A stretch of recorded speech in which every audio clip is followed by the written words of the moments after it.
الصبح بدا من طلعتی نے جب اپنی قوم کو توحید کی دعوت دی اور انکار پر عذاب الہی سے ڈرایا تو قوم کے سرداروں نے ان سے کہا، بھلا کیا کہا؟ کہنے لگے آپ تو ہم جیسے بشر ہیں، تو ہماری طرح ہی ہیں آپ، اور آپ کے پیروکار پسماندہ یعنی غریب لوگ ہیں اور کم عقل لوگ ہیں۔ ہماری رائے میں آپ کو معاذ اللہ ہم پر کوئی فضیلت حاصل نہیں، بلکہ معاذ اللہ ثم معاذ اللہ۔ کہنے لگے آپ تو جھوٹے ہیں، اللہ کے نبی کو کہہ رہے ہیں معاذ اللہ، استغفر اللہ۔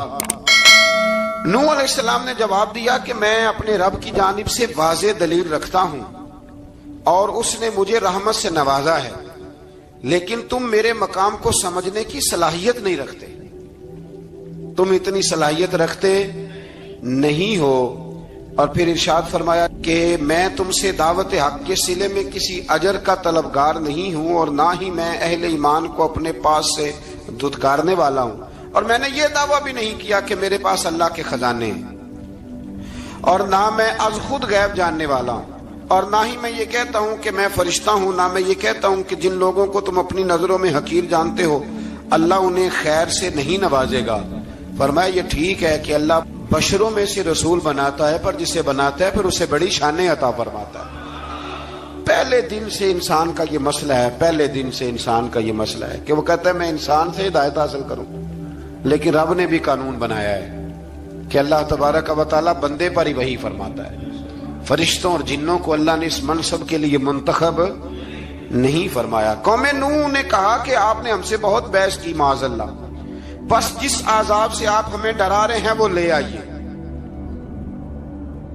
تو نوح علیہ السلام نے کہا کہ اللہ چاہے گا تو تم پر عذاب بھی آ جائے گا۔ آیت نمبر 37 سے 47 میں بتایا کہ اللہ تعالیٰ کی طرف سے نوح علیہ السلام کو حکم ہوا کہ ہماری نگرانی میں اور ہماری وحی کے مطابق آپ کشتی بنائیے،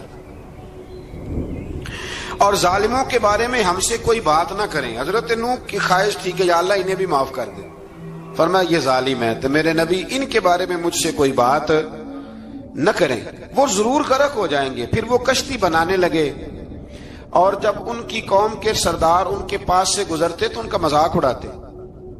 یہ آپ کیا کر رہے ہیں؟ آج بھی وزیر مشیر بڑے بڑے لوگ اللہ ماشاءاللہ دینداروں کا مذاق اڑاتے نہیں؟ اڑاتے ہیں کہ نہیں اڑاتے مذاق؟ یہ کن کا طریقہ ہے؟ یہ تو قرآن مجید کہہ رہا ہے کہ حضرت نوح کی قوم جو کافر تھی ان کا طریقہ ہے اہل ایمان کا مذاق اڑانا۔ تو وہ مذاق اڑانے لگے۔ نوح علیہ السلام نے کہا کہ وہ وقت آنے والا ہے کہ جب تمہارا مذاق اڑایا جائے گا اور تمہیں پتہ چل جائے گا کہ رسوا کن عذاب کس پر آئے گا۔ اللہ تعالیٰ نے فرمایا جب ہمارا حکم عذاب آ پہنچا اور تندور ابلنے لگا، تندور سے آگ نکلا کرتی ہے، پانی نہیں نکلا کرتا، اور نوح علیہ السلام کی قوم پر جب عذاب آیا تو پانی تندور سے نکلا، تندور سے اللہ نے پانی نکالا، جہاں سے پانی نکلا نہیں کرتا، تندور ابلنے لگا۔ اللہ اکبر۔ تو اللہ تبارک و تعالیٰ نے فرمایا تو ہم نے نوح علیہ السلام سے کہا کہ آپ خود اور اپنے گھر والوں کے ساتھ اس کشتی میں سوار ہو جائیں، اور اہل ایمان کو بھی سوار کر لیں، اور ہر چیز کے جوڑے یعنی نار اور مادہ کو سوار کر لیں۔ اور ان کے ساتھ ایمان والے بہت کام تھے۔ حضرت نوح علیہ السلام دعائیں پڑھتے ہوئے سوار ہو گئے۔ پھر کیا ہوا؟ کشتی انہیں پہاڑوں جیسی موجوں میں لے جا رہی تھی کہ نوح علیہ السلام الگ کھڑے ہوئے اپنے بیٹے سے فرمانے لگے بیٹے ہمارے ساتھ کشتی میں سوار ہو جا اور کافروں کے ساتھ نہ رہو۔ اس نے یعنی نوح علیہ السلام کے بیٹے نے کہا کہ میں آپ کے ساتھ نہیں بیٹھوں گا، ابھی کوئی پہاڑ آئے گا تو میں پہاڑ کی پناہ لے لوں گا۔ اگر کسی نیک آدمی کا بیٹا کبھی غلط نکل آئے تو اس کا مطلب یہ نہیں کہ اس نے تربیت ٹھیک نہیں کی، ہاں یہ اعتراض چھوڑ دیں، اس لیے کہ نوح علیہ السلام کا بیٹا کافر ہو گیا۔ اور جب سیلاب نظر آیا تو اس سے کہا کہ آجا سوار ہو جا، تو کہنے لگا میں نہیں بیٹھوں گا، میں تو کسی پہاڑ کی پناہ لے لوں گا اور میں اس کے اندر چھپ جاؤں گا اور وہ پہاڑ مجھے پانی سے بچا لے گا۔ نوح علیہ السلام نے کہا آج اللہ کے حکم کے سوا کوئی بچانے والا نہیں ہے سوائے اس کے جس پر اللہ رحم فرمائے۔ پھر ان دونوں کے درمیان موج حائل ہو گئی، ایسے ایک موج اٹھی اور حضرت نوح کا بیٹا ڈوب گیا. اور جب حضرت نوح کا بیٹا ڈوبا اللہ کی طرف سے حکم ہوا اے زمین اپنا پانی نگل لے, اے آسمان تھم جا, پانی خوش ہو گیا. اللہ کا فیصلہ نافذ ہو گیا اور کشتی کوہ جودی پر ٹھہر گئی. نوح علیہ السلام نے اللہ سے التجا کی, کیا میرے پروردگار میرا بیٹا اور میرے اہل سے ہے اور تیرا وعدہ سچا ہے کہ تو میرے اہل کو بچا لے گا. اللہ نے فرمایا نوح وہ آپ کے اہل میں سے ہے ہی نہیں, وہ آپ کے اہل میں سے ہے ہی نہیں. اہل میں سے وہ ہوگا جو آپ کے طریقے پہ چلے گا, جو طریقے پہ نہ چلے وہ نسل میں سے ہے ہی نہیں, وہ ختم ہو گئی بات. اللہ اکبر. اس کے اعمال ٹھیک نہیں. جس بات کی حقیقت کا آپ کو معلوم نہ ہو اس کے بارے میں سوال نہ کریں. تو نوح علیہ السلام نے اللہ تعالیٰ سے اپنی اس اجتہادی خطا پر مغفرت اور رحم کی دعا کی. پھر طوفان نوح تھم جانے کے بعد وہ سلامتی کے ساتھ اتر گئے. اجتہادی خطا میں نے ایک لفظ بولا ہے, یہ اجتہادی خطا کا مطلب یہ ہے کہ بعض اوقات انبیاء سے ایسی باتیں سرزد ہو جاتی ہیں کہ جو تعلیم امت کے لیے ضروری ہوتی ہیں تاکہ لوگوں کو پتہ چل جائے کہ اللہ کی بارگاہ میں توبہ کیسے کرنی. اگر وہ لوگ توبہ نہ کرتے تو ہمیں توبہ کے طریقے سمجھ میں, یعنی ان سے اجتہادی خطا ہو گئی, کہنے میں کرنے میں کوئی ایسی بات ہو گئی جو بظاہر اللہ تعالیٰ کی رضا والی, تو فوراً معافی مانگ لیتے تھے. لیکن اب امتی اٹھ کے کہے کہ نبی گناہ گار ہے معاذ اللہ. حضرت آدم نے دعا مانگی تھی نا, ربنا ظلمنا انفسنا, اے اللہ ہم نے اپنی جانوں پر ظلم کیا. انہوں نے کہا تھا تو اگر کوئی بندہ حضرت آدم کو ظالم کہے گا تو کافر ہو جائے گا. تو اگر وہ کہے کہ وہ تو خود کہہ رہے ہیں, ایک بندہ اڑ جاتا ہے کہتے ہیں جو خود کہہ رہے ربنا ظلمنا, تو خدا کے بندے وہ اللہ کے نبی ہیں, وہ رب سے کہہ رہے ہیں, وہ عاجزی کے طور پر کہہ رہے ہیں. کچھ لوگ اڑ جاتے کہتے ہیں خود حضور نے کہا ہے جی انا بشر مثلکم, میں تمہاری طرح کا بشر ہوں, خود نبی پاک نے کہا ہے.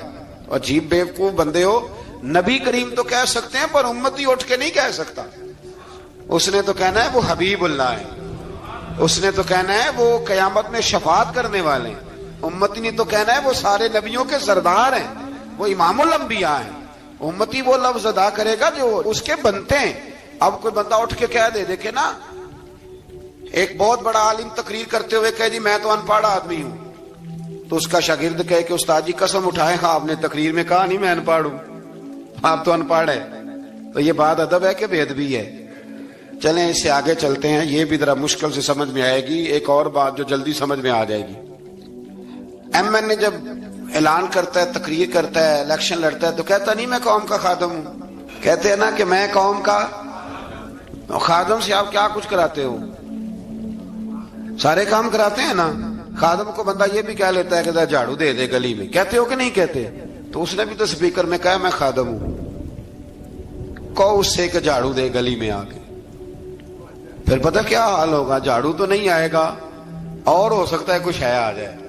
تو اس لیے اب کوئی بندہ کہ جی انہوں خود کہا, تو ایک کچھ پوری جماعت ہے لوگوں کی جو بات کو سمجھتی نہیں. کہتے ہیں خود کہا میں بشر ہوں, انہوں نے خود کہا میں غیب نہیں جانتا, انہوں نے خود کہا میرے پاس خزانہ کوئی نہیں, انہوں نے خود کہا میرے پاس کوئی شے نہیں. تو اس لیے آپ سمجھیں کسی کے لفظوں پر اگر آپ گرا لگا کے بیٹھیں گے تو پھر اس سے بے ادبی ہوگی. تو نوح علیہ السلام نے اللہ سے اپنی اجتہادی خطا کی معافی مانگی. اب حضرت نوح کو کوئی خطا کار کہے گا تو بہت بڑا مجرم بن جائے گا, اس لیے کہ وہ اللہ کے نبی ہیں. آیت نمبر 50 میں قوم عاد کا ذکر ہے اور ان کی طرف دعوت توحید دینے کے لیے اللہ تعالیٰ نے حضرت ہود علیہ السلام کو بھیجا. ہود علیہ السلام نے قوم سے کہا کہ میں تم سے کسی چیز کا اجر طلب نہیں کروں گا, میرا اجر میرے اللہ کی بارگاہ میں ہے, پاس تم اپنے رب سے بخشش مانگو, پھر اس کی بارگاہ میں توبہ کرو, اللہ تعالیٰ تم پر موسلا دار بارش برسائے گا اور تمہاری قوت میں اضافہ فرمائے گا. قوم عاد نے دعوت حق کو رد کیا اور ایمان نہ لائے بلکہ ہود علیہ السلام پر طنز کیا. وہ کہنے لگے کہ ہمارے تو معبودوں نے, ہمارے بتوں نے معاذ اللہ آپ کو پاگل بنا دیا ہے, آپ کو مجنون بنا دیا ہے. الٹا حضرت ہود کو کہنے لگے اس لیے آپ ایسی باتیں کرتے ہیں. ہود علیہ السلام نے کہا میں اللہ کو گواہ بناتا ہوں اور تم بھی گواہ رہنا کہ میں تمہارے شرک سے بری ہوں اور میں اللہ پر توکل کرتا ہوں اور میں نے رسالت کا حق ادا کر دیا ہے. آیت نمبر 58 میں اللہ تعالیٰ نے فرمایا جب ہمارے عذاب کا وقت آ گیا تو ہم نے اپنی رحمت سے ہود اور ان کے ساتھ مومنوں کو نجات عطا کی. قوم عاد نے اللہ کی نشانیاں اور رسولوں کو جھٹلایا اور دنیا اور آخرت میں لعنت کے حقدار ہوئے۔ آیت نمبر 61 میں پھر سے حضرت صالح علیہ السلام اور ان کی قوم سمود کے حالات کو بیان کیا گیا ہے۔ حضرت صالح نے کہا ہے میری قوم اللہ وحدہ لا شریک کی عبادت کرو، اس سے بخشش طلب کرو، اس کی بارگاہ میں توبہ کرو، اس نے تمہیں زمین سے پیدا کیا ہے، اس پر آباد کیا ہے۔ جواب دیا ہے صالح ہمارے آباء و اجداد کے معبودوں کی عبادت کو روکنے سے پہلے ہمیں آپ سے بڑی امیدیں تھیں، اور اب آپ ہمیں روکنے لگ گئے ہیں باپ دادا کے دین سے، لیکن اب ہمیں آپ کی دعوت کے بارے میں شکوک ہیں۔ صالح علیہ السلام نے اپنی قوم سے کہا کہ یہ اللہ کی اونٹنی ہے اور یہ تمہارے لیے نشانی ہے، اسے چرنے کے لیے آزاد چھوڑ دو اور اسے تکلیف نہ دینا۔ اللہ اکبر، ورنہ تمہیں عذاب پہنچے گا۔ انہوں نے اونٹنی کی کونچیں کاٹ ڈالی۔ صالح علیہ السلام نے کہا تم صرف 3 دن اپنے گھروں میں مزے اٹھا لو، 3 دن، پھر اللہ کا یقینی عذاب آئے گا۔ پھر ایک چنگاڑ نے ان کو آ دبوچا، وہ اپنے گھروں میں گھٹنوں کے بل اوندے پڑے رہ گئے۔ صرف صالح علیہ السلام ان کے ساتھ اہل ایمان اس عذاب سے بچے۔ یہ 3 قوموں کا ذکر ہو گیا، نوح علیہ السلام کی قوم کا بھی، ہود علیہ السلام کی قوم کا بھی، اور حضرت صالح علیہ۔ آگے اللہ تبارک و تعالیٰ نے آیت نمبر 69 میں اس بات کا بیان فرمایا کہ حضرت ابراہیم علیہ السلام کے پاس فرشتے بشری شکل میں آئے، انسانی شکل۔ انہوں نے اجنبی مہمانوں کے لیے بچڑے کا بھنا ہوا گوشت تیار کرایا۔ آپ یقین کریں کچھ باتیں لوگ ایسی بیان کرتے ہیں کہ جن کو نہ سن کے بندے کا دل کرتا ہے کہ اس بندے کو بتائیں کہ یار یہاں تو دین سارا پڑھ۔ ایک صاحب مجھے کہنے لگے جی میں ایک پیر صاحب کے پاس گیا تھا تو بڑی مرغن غذائیں تھیں، انہوں نے میری بڑی خدمت کی پر مجھے نہیں اچھا لگا، پیروں کو چاہیے سادی روٹی رکھیں۔ میں کہ تو پیراں واسطے لسٹ بنا خاں انہوں نے کس طرح نہ ہونا چاہیے۔ یہ بہت بڑی مصیبت ہے، اگر آپ سادہ کھانا کھلا دیں تب بھی اعتراض ہے، اچھا کھلا دیں کہنے رولا ہے کوئی پیر چوکھے مالدار، دونوں طرف سے مسئلہ۔ تو کہنے لگا جی نہیں پیروں کا کیا کام ہے، وہ کڑائیاں اور وہ سارے۔ تو پھر میں نے انہیں کہا کہ آپ اس طرح کریں، گھر جا کے نا تو 12ویں سپارے کی تلاوت کریں۔ حضرت ابراہیم نے اپنے مہمانوں کے لیے بھنا ہوا کھانا تیار فرمایا تھا۔ تو آپ کیا کہیں گے کہ حضرت ابراہیم درویش نہیں تھے؟ عجیب بات ہے بھائی، آپ ہر بات میں اڑ جاتے ہیں۔ دین ہم نے وہ لینا ہے جو اللہ کا قرآن ہمیں دیتا ہے اور رسول اللہ کی حدیث ہمیں دیتی ہے۔ جب انہوں نے دیکھا کہ مہمان کھانے کی طرف ہاتھ نہیں بڑھا رہے تو ان کو ڈر محسوس ہوا۔ حضرت ابراہیم کو فرشتوں نے کہا کہ ہمیں قوم لوط علیہ السلام کے عذاب کے لیے بھیجا گیا ہے۔ حضرت ابراہیم کی بیوی کھڑی تھی، اس پر وہ مسکرائیں تو فرشتوں نے اللہ کی طرف سے انہیں حضرت اسحاق علیہ السلام اور اس کے بعد حضرت یعقوب علیہ السلام کی بشارت عطا۔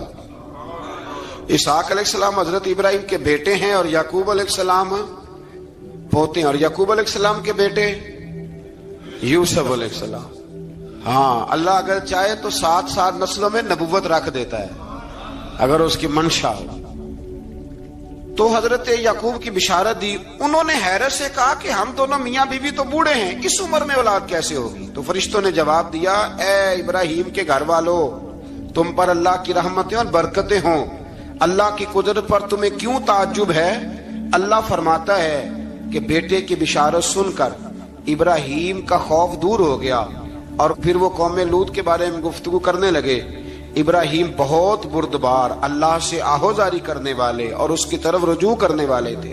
اللہ تعالیٰ نے حضرت ابراہیم علیہ السلام کو فرمایا اے ابراہیم اس گزارش سے آپ گریزاں رہیں، اس کا یقینی فیصلہ ہو چکا ہے اور ان پر نہ ٹلنے والا عذاب نازل ہو کے رہے گا۔ وہ کیا گناہ کرتے تھے؟ لوط علیہ السلام کی قوم کو میں نے بتایا تھا، مرد مردوں سے بدفعلی کرتے۔ تو حضرت ابراہیم نے بھی عرض کی، بار بار گزارش کی، بحث کی کہ اللہ مہربانی فرما ان کا عذاب۔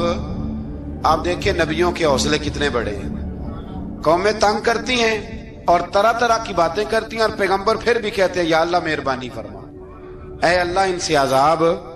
آیت نمبر 77 میں حضرت لوط علیہ السلام کی قوم کی بدعمالیوں اور لوط علیہ السلام کے اپنی قوم کو بدعمالیوں کے باعث فرشتوں کی آمد، قوم کے بدعمال لوگوں کے دوڑ کر آنے اور حضرت لوط کو ان کے سمجھانے اور ان کے انکار پر مضطرب ہونے کا ذکر ہے، جس پر فرشتوں نے حضرت لوط کو تسلی دی کہ آپ فکر نہ کریں، ہم آپ کے رب کے فرشتے ہیں، یہ آپ اور ہم تک نہیں پہنچ سکیں گے۔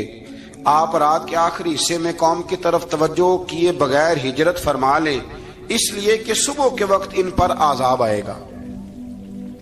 جب اللہ کا عذاب آیا تو اس نے بستی کے اوپر کے حصے کو نیچے کر دیا اور قوم لوط کے اوپر اللہ کی طرف سے لگاتار نشان زدہ پتھر برسائے گئے، لگاتار پتھر آئے۔ آیت نمبر 84 میں اللہ تعالیٰ نے حضرت شعیب علیہ السلام اور ان کی قوم کا ذکر فرمایا ہے اور ان کے جرائم کو بیان کیا گیا ہے۔ وہ ناپ تول میں کمی کرتے تھے، دوسروں کو چیزیں کم تول کر دیتے تھے۔ اللہ تعالیٰ نے ان سے فرمایا کہ فساد فی الارض سے باز آؤ اور اپنے سے پہلے سرکش امتوں کا انجام دیکھ لو۔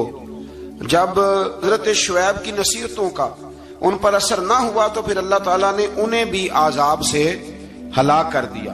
آیت نمبر 94 میں فرمایا کہ جب ہمارا عذاب آیا تو ہم نے اپنی رحمت سے حضرت شعیب اور ان پر ایمان لانے والوں کو بچا لیا، اور ظالموں کو ایک زبردست چنگاڑ نے پکڑ لیا تو صبح وہ اپنے گھروں میں اوندے منہ پڑے تھے، گویا وہ کبھی وہاں آباد تھے ہی نہیں۔ آیت نمبر 96 میں حضرت موسیٰ علیہ السلام کو عطا کیے جانے والے 9 معجزات کا ذکر ہے۔ پھر فرعون اور اس کے پیروکاروں کے باطل روش کے باعث ان کی ہلاکت کا بھی ذکر فرمایا، اور دنیا اور آخرت میں انہیں ملعون یعنی لعنتی قرار دیا۔ جن بستیوں کو اللہ تعالیٰ نے ہلاک کیا ان میں سے بعض کے آثار موجود ہیں اور بعض کے آثار تک معدوم ہو چکے۔ ان میں سے ہر بستی والے اپنے ظلم کے باعث ہی ہلاک ہوئے۔ اللہ تعالیٰ کسی پر ظلم نہیں فرماتا، لوگ خود اپنی جانوں پر ظلم کرتے ہیں۔ جو شخص عذاب آخرت سے ڈرتا ہے اس کے لیے اس میں نشانیاں موجود ہیں۔ آیت نمبر 106 سے اللہ تعالیٰ نے انجام کے اعتبار سے لوگوں کی 2 قسمیں بیان کی، 2 قسمیں فرمایا، ایک ہیں سعادت مند لوگ اور دوسرے ہیں بدبخت۔ فرمایا بدبختوں کا ٹھکانہ جہنم ہے جس میں وہ ہمیشہ رہیں گے، اور نیک بختوں کا ٹھکانہ جنت ہے، وہ ہمیشہ اسی میں رہیں گے، اور ان کے لیے اللہ کی طرف سے نا ختم ہونے والی عطائیں۔ آیت نمبر 110 میں حضور صلی اللہ علیہ وسلم کو تسلی دی گئی کہ جس طرح یہ لوگ قرآن کے بارے میں اختلاف کرتے ہیں، اسی طرح قوم موسیٰ نے تورات کے بارے میں بھی اختلاف کیا تھا، اور اللہ نے ان کے اعمال کا پورا بدلہ انہیں دیا۔ آیت نمبر 112 سے سرکشی کو چھوڑ کر احکامات دین پر استقامت اختیار کرنے اور ظالموں کے ساتھ میل جول رکھنے سے بچنے کا حکم دیا گیا ہے، اور فرمایا کہ ظالموں سے میل جول کا انجام دوزخ کی آگ ہے۔ ہم لوگ نہ شکوہ کرتے ہیں، کسی حکومت کو بنے ہوئے 6 مہینے گزرتے ہیں تو شکوہ شروع ہو جاتا ہے، حالانکہ وہ خود تو نہیں نہ بنتے، ان کو کوئی بنانے والا ہے۔ تو ظالم کا جو مددگار ہوتا ہے وہ بھی ظالم ہوتا ہے، اس لیے احتیاط کریں۔ اور یہ صرف سیاستدانوں کی بات نہیں، دنیا کے ہر معاملے میں آپ غور کریں کہ آپ کسی ظالم کے مددگار تو نہیں۔ اللہ تعالی ہمیں حق پر استقامت عطا فرمائے۔ آیت نمبر 114 میں دن کے دونوں طرفوں میں اور ابتدائی رات کے کچھ حصے میں اللہ تعالیٰ نے نماز قائم کرنے کا حکم دیا ہے، رات کے کچھ حصے میں بھی نماز پڑھنی چاہیے، اور یہ بھی بتایا کہ بے شک نیکیاں گناہوں کو مٹا دیتی ہیں، اور یہ نصیحت قبول کرنے والوں کے لیے نصیحت ہے۔ آیت نمبر 120 میں اللہ تعالیٰ نے فرمایا کہ ہم آپ صلی اللہ علیہ وسلم کو رسولوں کی تمام خبریں آپ کے دل کی تسکین اور تقویت کے لیے بیان کرتے ہیں، اور ان میں مومنوں کے لیے نصیحت اور عبرت ہے کہ ان ساری باتوں سے عبرت پکڑ لو۔ بچہ صرف وہی جو اللہ کے نبیوں کے طریقے پہ چلا اور نبیوں کے ساتھ رہا، باقی بچ سکے نہیں۔ اللہ تعالیٰ کی طرف سے توحید و رسالت اور وقوع قیامت کے دلائل بھی ہیں۔ آیت نمبر 123 میں فرمایا کہ آسمانوں اور زمینوں میں سب غیب اللہ ہی کے ساتھ مختص ہیں، اور ہر کام اسی کی طرف لوٹایا جاتا ہے۔ آپ اسی کی عبادت کیجئے، اسی پر توکل کیجئے، اور آپ کا رب لوگوں کے اعمال سے غافل نہیں ہے۔ اسی بارے میں نا آگے سورۃ یوسف شروع ہو رہی ہے، اس کو اللہ تعالیٰ نے کہا ہے کہ یہ بڑا پیارا قصہ ہے، احسن القصص کا، قصوں میں سونا قصہ۔ تو یہ کچھ 12ویں پارے میں اور کچھ 13ویں پارے میں ہے۔ میں نے یہ ارادہ کیا ہے کہ یہ ایک ہی دن پوری بیان کی جائے۔ قوم سبت کا ذکر فرمایا اللہ نے، ہفتے والے دن کچھ لوگ نافرمانی کرتے، ہمارے بھی ہیلے بہانے ہیں نا آج کل کاروبار میں، تو اسی